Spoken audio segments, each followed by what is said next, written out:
xí lâu mô sắc ruộng là trên rèn ngây lâu lại tua là lên lung núi nên tuôn vang về nên tên những số rộng căng mà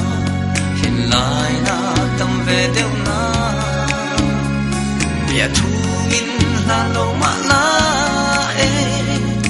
par ching ching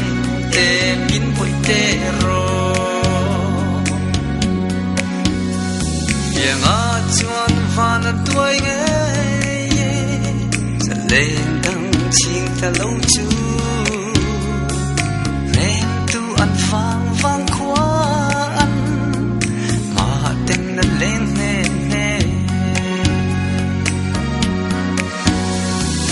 nên tên những số rộng căng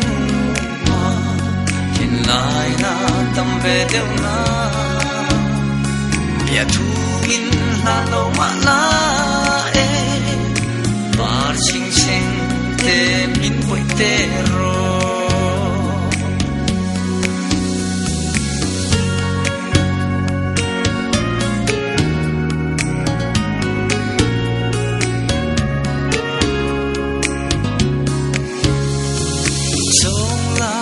chuông xí lâu